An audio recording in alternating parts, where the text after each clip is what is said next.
Vamos a conversar con Raúl, obviamente, de lo que ocurrió en las elecciones de paso en Argentina y la victoria, la mayoría que sacó Javier Milei. Conversamos con Raúl Sor de inmediato. Hola, Raúl. Hola, Fernando. Fíjate que en general en Chile hablamos de los terremotos, pero lo que ha pasado en Argentina, en Buenos Aires, están hablando de un terremoto político porque no solamente Javier Milei se convierte en la primera mayoría en estas elecciones primarias, sino que el peronismo es relegado a tercer lugar.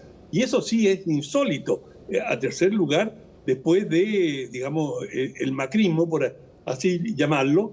Y en estas condiciones, esto genera un cuadro insólito, inédito en Argentina, y hay todo tipo de especulaciones sobre qué representa este resultado. Algunos dicen que las PASO, como señalaste tú, estas elecciones primarias, son una ocasión para expresar malestares, descontentos, pero que en definitiva la elección formal, que es la primera rueda que tendrá lugar en octubre, el 22 de octubre, bueno, allí se verán las intenciones reales y, si es necesario, habrá un balotaje en noviembre. Por lo tanto, están todos aquellos que dicen, bueno, esperemos y veamos qué va a pasar en las primarias, porque por el momento lo que tenemos son 3 listas que obtuvieron resultados, aunque sorprendentes, porque nadie esperaba y ninguna de la docena de encuestadoras anticipó la votación que iba a obtener Milei. Por lo tanto, la gran mayoría de los argentinos, por lo menos si se guiaron por las encuestas, consideraban que Milei iba a obtener, algunas le daban el 10% de las intenciones de voto, hasta el 20%, pero ninguna le otorgaba el 30% de la votación. Bueno, esto será un fenómeno que se mantendrá en el tiempo. Hay algunos que dicen, no, esto puede ser una manifestación de esta consigna que se ha popularizado una vez más en la Argentina, que se vayan todos. Y Milei representó o supo captar ese ánimo con mayor fuerza que ningún otro candidato, y él con un estilo muy reconocible. A mí, cuando lo he visto participar en debates, sobre todo en las locuciones, me recuerda mucho a Donald Trump, al expresidente y candidato actual a la presidencia de Estados Unidos. Es decir, Trump siempre hacía un discurso pausado, amistoso, y de pronto entraba en 2-3 minutos con una sarta de agresiones y, digamos, cuestionamientos del establishment, y al que llamaba el pantano de Washington, y que allí los políticos eran unos sinvergüenzas, unos atornillados, que estaban allí para servir sus propios intereses y, peor aún, en muchos casos, los intereses de grandes corporaciones, pero no para defender al pueblo norteamericano.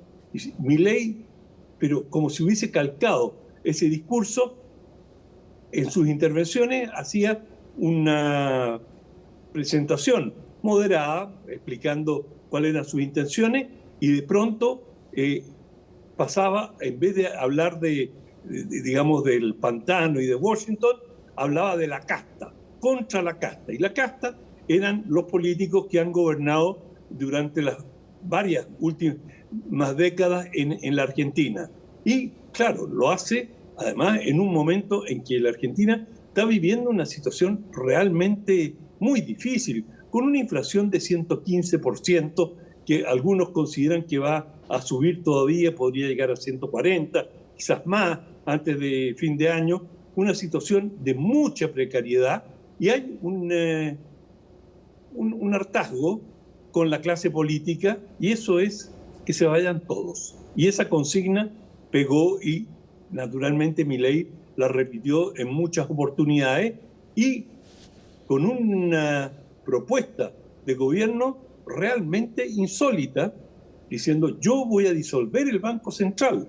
yo voy a asegurarme que el dólar sea la moneda de referencia, es decir, nuestra inflación y todos nuestros sistemas de ajuste van a estar en relación al dólar, con lo cual él está diciendo que va a haber una contracción brutal en la Argentina, es decir, no va a haber más emisión de dinero y por eso también la necesidad de abolir el Banco Central, de manera que lo que él propone en campo económico va a tener unas consecuencias sociales enormes. Además, él está por una reducción radical del Estado, pero cuando digo radical es acabar en gran medida con las empresas estatales. Nosotros sabemos cuál es el rol enorme que tiene el Estado en materias empresariales, el rol de los subsidios, y él está por terminar directamente con los subsidios y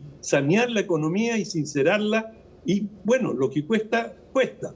Pero una cosa es decirlo y una cosa es hablar de una racionalidad económica y otra es enfrentarse a la realidad social a la cual se han enfrentado decenas de políticos a lo largo de medio siglo. Y es que la Argentina es un país muy organizado laboralmente, donde hay sindicatos tremendamente poderosos, quizás no tantos como en el pasado, pero cuando se han propuesto paralizar el país, han demostrado que son capaces de hacerlo muchas veces y le han doblado el brazo a muchos políticos en el pasado. De manera que, en ese sentido, Milei puede expresar un malestar, pero la gran interrogante que surge, no solamente en la Argentina, sino que en el mundo, ¿con qué fuerza? Cuando no tiene un partido propiamente tal, cuando no tiene, como lo tuvo Bolsonaro, el respaldo del ejército. En el caso del presidente Trump, él tuvo el Partido Republicano y una buena representación en el Congreso. Nada de eso tiene Milei y propone un cambio tan radical en la política argentina que abre un signo de interrogación gigantesco, Fernando. Sí, no, sí, es bien interesante ver lo que está ocurriendo. También estamos hablando de un país que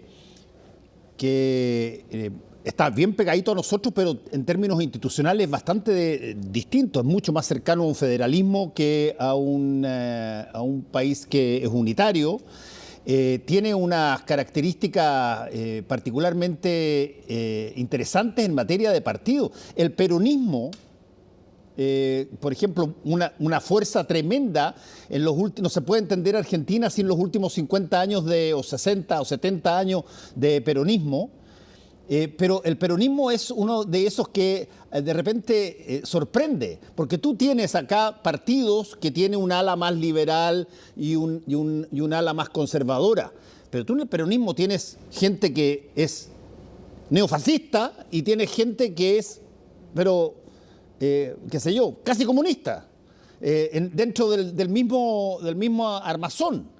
Y eso funciona de una manera que solamente los argentinos lo manejan. Es una cosa bien especial esa situación.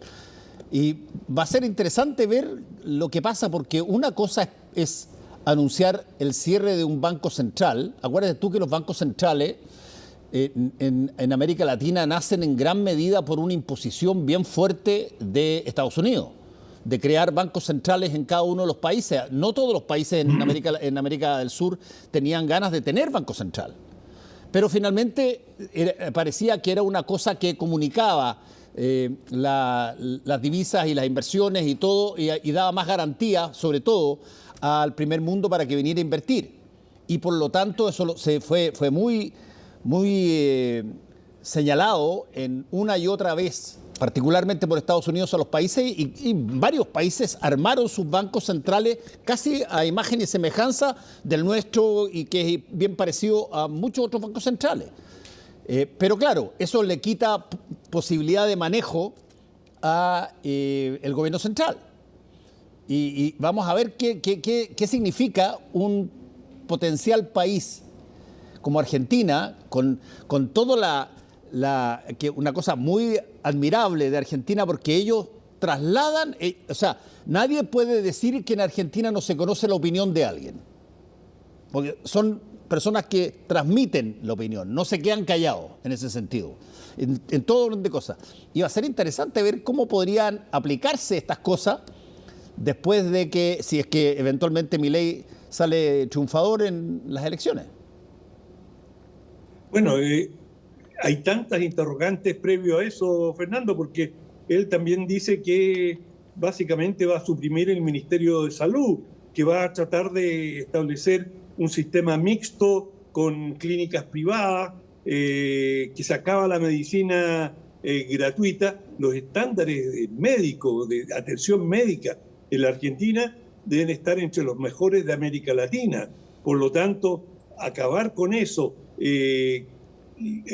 la situación de, como en todo el mundo, de las pensiones es muy delicada.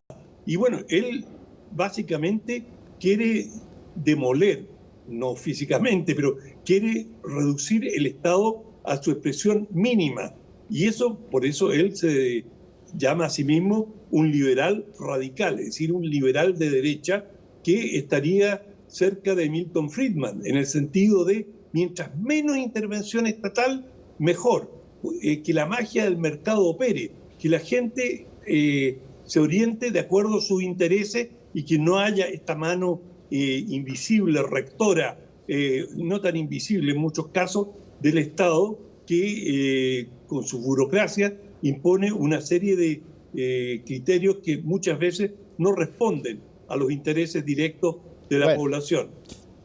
Bueno. De manera que él está proponiendo un esquema realmente insólito, y aún más insólito resulta que casi un tercio de la población argentina lo haya respaldado.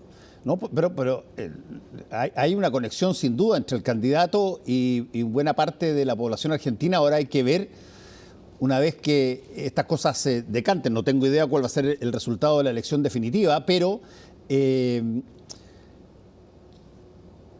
no es tan fácil, ni para derechas ni para izquierdas, el tomar un país y transformarlo. Y sobre todo si es que tú tienes historia y tienes, como tú muy bien dijiste, organización y tienes salida, gente que se expresa, que no es particularmente calladita. Y por lo tanto, a veces se dicen determinadas cosas para llegar y después tienes que empezar a ceder para que se puedan provocar algunos cambios, porque si no, no tienes ni una posibilidad. Sí, bueno, eso estará por verse, pero yo creo que él se ha puesto la vara muy alta. En todo caso, hoy día lo relevante es que estamos frente a un fenómeno nuevo, inédito en la Argentina, y que esto tiene bastante trecho por recorrer. Primero, los propios argentinos tienen que salir de su estupor, de su sorpresa. Como te dije al comienzo, una vez más las encuestas no estuvieron ni cerca, lo cual te dice mucho también de la relación que existe o cuán clara es la gente cuando se expresa, porque yo creo que las encuestas no necesariamente están mal hechas, pero muchas veces la gente no declara sus intenciones reales. Bueno, estaremos atentos entonces a ver cómo sigue esta situación de elecciones en Argentina. Gracias, Raúl. Chao. Gracias, chao. Hacemos una pequeña pausa y volvemos.